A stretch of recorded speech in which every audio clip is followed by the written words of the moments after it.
Hi, ഇന്ന് നമുക്ക് വട്ടയപ്പം ഉണ്ടാക്കാം. വട്ടയപ്പത്തിന് വേണ്ടിയിട്ട് ഞാൻ പച്ചരി കുതിർക്കാൻ വെച്ചിരുന്നു. ഇന്നലെ രാത്രി വെച്ചതാണ്. നന്നായിട്ട് കുതിർന്ന് വന്നിട്ടുണ്ട്.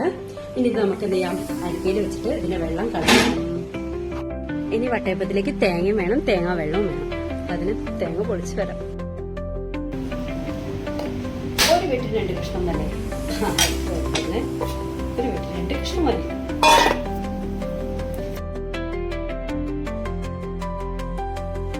അതിലേക്ക് വേണ്ടിയിട്ട് കാവ കാച്ചെടുക്കാം. അതിന് 1 ഗ്ലാസ് വെള്ളം ഒഴിക്കാം, അടുപ്പത്ത് വയ്ക്കാം. എന്നിട്ട് അതിലേക്ക് അരിപ്പൊടി ഇട്ട് കൊടുക്കാം. കുറച്ച് അരിപ്പൊടി ഇട്ടിട്ട് നന്നായിട്ട് കുറുക്കിയെടുക്കാം. അതാ നന്നായിട്ട് കുറുകി വന്നിട്ടുണ്ട്. ഇനി ഇത് ഓഫ് ചെയ്തിട്ട്, ഗ്യാസ് ഓഫ് ചെയ്തിട്ട് ഒന്ന് തണുക്കാൻ വയ്ക്കാം. നമുക്ക് വെള്ളം ഊറിയ പച്ചരി നമുക്ക് ഇതിലേക്ക് ഇട്ട് കൊടുക്കാം. മിക്സ് ചെയ്തതാൽ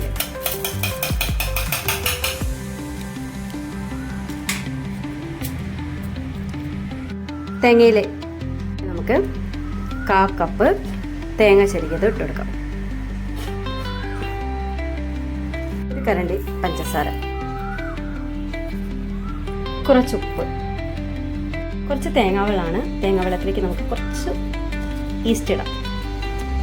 എന്നിട്ട് നന്നായിട്ടൊന്ന് മിക്സ് ചെയ്യാം. ഈ മിശ്രിതം നമുക്ക് ഇതിലേക്ക് ഒഴിക്കാം. കാവ കാച്ചിയത് നമുക്ക് ഇതിലേക്ക് ചേർത്ത് കൊടുക്കാം. ഇത് നമുക്കൊന്ന് അരച്ചെടുക്കാം.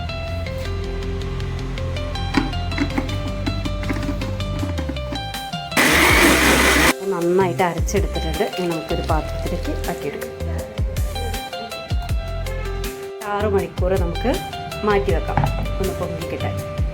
ഞാൻ കുറച്ച് നേരത്തെ എടുക്കുകയാണ്. അപ്പം ഒന്നുകൂടി ടൈം എടുത്ത് ആക്കുകയാണെങ്കിൽ നമുക്ക് ഒന്നുകൂടി നന്നായിട്ട് പൊന്തി വരും.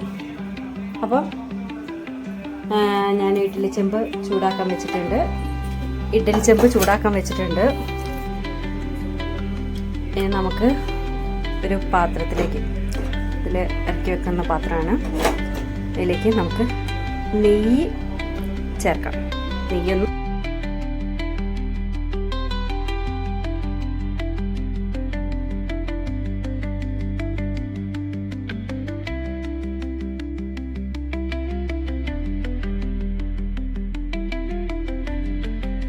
ഇത് നന്നായിട്ട് വന്നിട്ടുണ്ടാവും. നമുക്ക് മെല്ലെ എന്ത് ചെയ്യാം, ഓപ്പൺ ചെയ്യാം.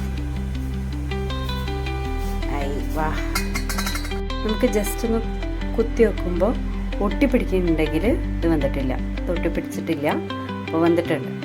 അപ്പോൾ നമുക്ക് എന്ത് ചെയ്യാം, ഗ്യാസ് ഓഫ് ചെയ്തിട്ട് നമുക്കിത് അടർത്തിയെടുക്കാം. ഒന്ന് അടർത്തി വെച്ചിട്ടുണ്ട്. ഇനി നമുക്ക് എന്ത് ചെയ്യാം, ഇത് ഒരു സെർവിങ് പ്ലേറ്റിലേക്ക് എടുക്കാം. നല്ല നന്നായിട്ടുണ്ട്.